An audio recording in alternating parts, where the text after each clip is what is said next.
पहिला भद्र तीर्थमा जानु पर्यो।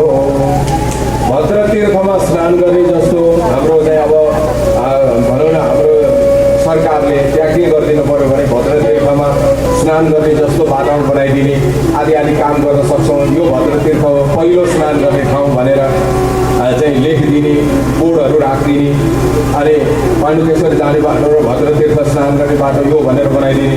त्यसपछि पहिला भद्र तीर्थमा गएर स्नान गरेपछि पाण्डुकेश्वर भगवानको आराधना गरेपछि अनि त्यसपछि जो भद्र तीर्थ छ त्यो भद्र तीर्थ अत्यन्त पवित्र तीर्थ, त्यहाँ स्नान गऱ्यो भने अनेक जन्मका पापहरू समाप्त हुन्छ, पुण्य मिल्छ, सन्ततिहरूको पनि आयु आरोग्य इत्यादि प्राप्त हुन्छ भनेर बतायो। त्यस कारणले गर्दा भद्र तीर्थमा स्नान गर्ने र पाण्डुक ऋषिले तपस्या गरेर प्रकट हुनुभएको भोलेनाथ भएको हुनाले उहाँको नामै के हो त पाण्डुकेश्वर, पाण्डुकेश्वर भगवानको। त्यसपछि हामी चाहिँ अब शङ्खमूलतर्फ आउने अब कति सहज भयो। आजभन्दा मलाई लाग्छ 15 वर्ष अगाडि एक दिन हामी एउटा कुराको लागि बैठक बसेका थियौँ। त्यो कुरा नै आज शङ्खमूलको लागि बीज होला सायद, मलाई त्यस्तो लाग्छ। हाम्रो कमल केसी दाजु, म अनि हाम्रो पाण्डुकेश्वर क्षेत्र विकास समितिको अध्यक्ष हाम्रो जनक दाजु लगायत 4-5 जना त्यो पाण्डुकेश्वरको पुरानो घरमा चाहिँ हामी त्यहाँ बसेका थियौँ। र जनक के अरे हाम्रो कमल केसी दाजुको भित्रै इच्छा के थियो भने यहाँ शङ्खमूलमा 108 धारा बनाउन पाए हुन्थ्यो भन्ने उहाँको कुरो थियो। र हामी बसेर छलफल पनि गऱ्यौँ, एउटा सानो मिटिङ जस्तो पनि गऱ्यौँ। तर देशको परिस्थिति त्यस्तैले गर्दाखेरि त्यो सम्भव भएको थिएन। बिस्तारै बीज त भयो नि, एउटा कमसेकम वृक्ष हुनको लागि एउटा बीज आवश्यकता पर्दछ। आज त्यो साकार भएको छ। यहाँसम्म आउन जसले 700 गर्नुभयो ती सबैलाई एकचोटि ताली बजाइदियो।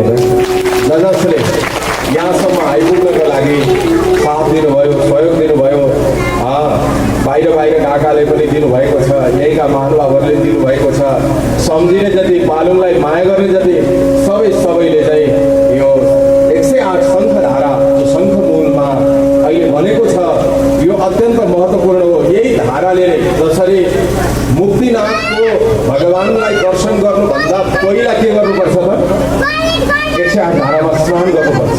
त्यसै गरी अब दोस्रो कुरा के गर्नु पर्यो भने पाण्डुकेश्वरबाट दर्शन गरेर आएपछि अनि त्यसपछि यो 108 धारामा चाहिँ के गर्नुपर्छ, स्नान गर्नुपर्छ।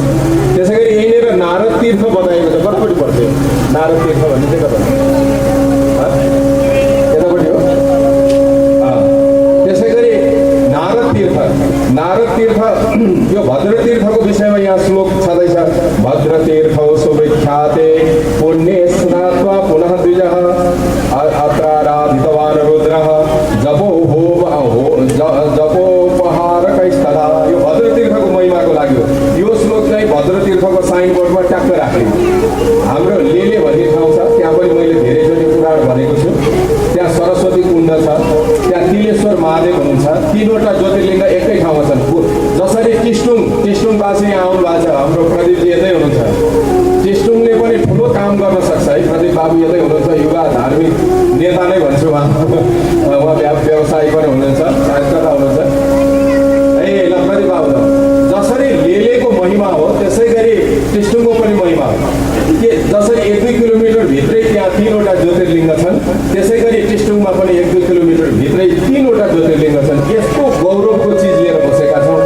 त्यसमा चाहिँ गोखुरेश्वरको दर्शन गर्दा चाहिँ मनै अत्यन्त दुखित हुन्छ। हामी सबै मिलेर गोखुरेश्वरलाई भगवानको लागि एउटा दिव्य धाम बनाउन मिल्छ होला सायद सबैले प्रयास गऱ्यौँ भने। अब हामीले त भागवत लगायो भने खाना होइन लाउने नै होइन भन्ने मञ्चमा बसेर त्यति व्यवस्था मिलाइदियो भने म आएर बोलिदिन्छु।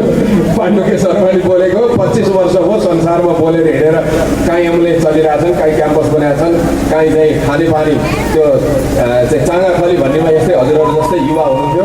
अहिले उहाँ वडा अध्यक्ष नै हुनुहुन्छ नेपाली काङ्ग्रेसबाट, बाबुराजा महर्जन भन्ने। उहाँको अध्यक्षतामा हामीले खाने आमा दिदीबहिनीलाई दुःख भयो।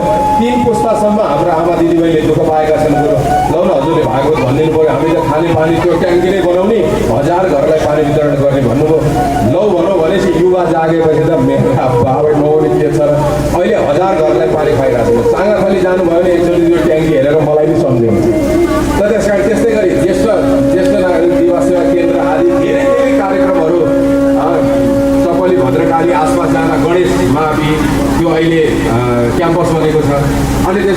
पनि पुग्नुभयो एउटा क्याम्पस यहाँ के यो महेश खोलाभन्दा माथि महेश धर्म उच्च मावि अहिले क्याम्पस भएको छ। त्यहाँ भागवत लगाएर किनेको जग्गाले अहिले कति काम छ, धेरै काम गर्यो। यदि पालुङमा टिस्टोङमा त्यस्तो कुनै आवश्यकता पऱ्यो हजुरहरूले सम्झिनुभयो भने मुख त चलिरहेको छ, अझै के 10-15 वर्ष त गर्न सकिएला। खाना होइन लाउने नै होइन, टिस्टोङमा गोखुरेश्वरको मन्दिरै बनाउनु भन्नेलाई जे फरक पर्छ होइन। त्यस कारणले यो गर्न सकिन्छ। त्यस कारण यो भद्र तीर्थ भएको ठाउँमा यो श्लोक लेख्ने मैले दृष्टान्त दिन खोजेको तिलेश्वरमा पनि यो सेनामा जागिर खाएका अहिले पश्चिमाञ्चलका प्रेतनापतिको बुवा हुनुहुन्छ। म अस्ति पोखरा जाँदा त्यो प्रेतनापतिको उसमा पनि गएँ, अफिसमा पनि गएँ, त्यहाँभित्र हेरेर आएँ। उहाँको बुवाहरू सबै मिलेर यस्तो गजब बनाउनु भएको छ तिलेश्वरलाई। त्यहाँ अगाडि यस्तै सरस्वती कुण्डमा श्लोक राखिदिनु भएको छ। ट्याक्कै यसको कुन महिमा यो हो भनेर ट्याक्कै श्लोक राख्थ्यो। मान्छे आउँछ पढ्छ, तल नेपालीमा राख्थ्यो। अनि यहाँ त स्नानै गर्नुपर्ने छ, श्लोकै नै छ बाबा भनेपछि त्यहाँ मान्छेले स्नान गर्छ। गयामा जाँदा ती पण्डित कराई गर्छन्, मान्नुपर्छ पर्दैन भन्नुहोस् त। त्यस्तै गरी हाम्रो मान्नुपर्ने यो श्लोकले हामीलाई बताउँछ। त्यस कारण नारद तीर्थमा अब शङ्खमूलमा स्नान गरेपछि नारद तीर्थको पनि स्नानको महिमा छ। नारद तीर्थमा जसले स्नान गर्छ उसलाई 100 अश्वमेध यज्ञ गरेको पुण्य मिल्छ। पापले युक्त भएका व्यक्तिहरू पनि निष्पाप हुन्छन् भनेर यहाँ बताइएको छ। र त्यस कारणले गर्दा यी दिव्य तीर्थ भए। अब अर्को यो चाहिँ भगवान् शिवको दिव्य क्षेत्र हो। जस्तै विष्णु संस्कृति चाहिँ समुद्रको छेउबाट सुरु भएर आएको हुनाले विष्णु संस्कृति समुद्रको छेउबाट सुरु हुँदै विकास हुँदै हुँदै आयो। त्यही भएर समुद्रका छेउका मान्छे, भारतवर्षका समुद्रका छेउका मान्छे कस्ता छन्? काला काला छन् कि छैन भन्नुहोस्? दक्षिण भारततिर यसो उकालो हेर्नुहोस् त अलिअलि काला काला छ। अनि हाम्रो कृष्ण पनि कस्तो हुनुहुन्छ? कालो कालो हुनुहुन्छ। अब हाम्रो यो शिव संस्कृति चाहिँ हिमालबाट सुरु भएको संस्कृति हो। अनि हिमाल कस्तो हुन्छ? सेतो हुन्छ। हाम्रा देवता पनि कस्ता छन्? कर्पूर गौरम करुणावतारम संसार सारम भुजगेन्द्रहारम। शिवजी कस्ता छन्? हिमालबाट आएको भनेर सेता छन्। अनि शिवजीको मन्दिरमा धेरै केही चिज चढाउनु पर्दैन, पानी खनाइदिए पुग्छ। खलङ गरेर पानी गरे भो भो भो पुग्यो पुग्यो भनिहाल्यो। किन पहाडमा केही सामग्री नै पाइँदैन। अनि यसो ढुङ्गा एउटा स्थापना गर्यो, अनि जल खनाउनु थाल्यो, त्यही शिवजी हो। अब तराईतिर अथवा समुद्रको छेउमा त सिपी पाइने, अब मोतीहरू के पाइने। अनि भगवान् पनि गरगना विष्णुको मन्दिर जानुभयो भने झल झल झल झल झल झल बलेको हुन्छ। यता हेरेर सिसा टाँगेर एउटै मूर्ति 1000वटा देखाउने बनाइदिया हुन्छन्। अनि त्यसपछि भगवान्ले गरगहना र कपडा लगाएको देखेर 3 छक गरिनै परिँदैन हेर्नु त विष्णुको मन्दिरमा जाँदा। किन भन्दा त्यो चाहिँ समुद्रबाट सुरु भएको संस्कृति, शिव संस्कृति हिमालबाट सुरु भएको संस्कृति कसरी बुझिन्छ? भगवान् विष्णुको नाममा हिमालको नाम एउटै छैन, याद गर्नु भएको छ। अलिक कतै दिएको भने मलाई थाहा छैन, नभए गणेश हिमाल, धवलागिरी, अन्नपूर्णा भएको को पार्वती, गौरी शङ्कर, शिव पार्वती, जति पनि हिमालको त्यो नामहरू छन्।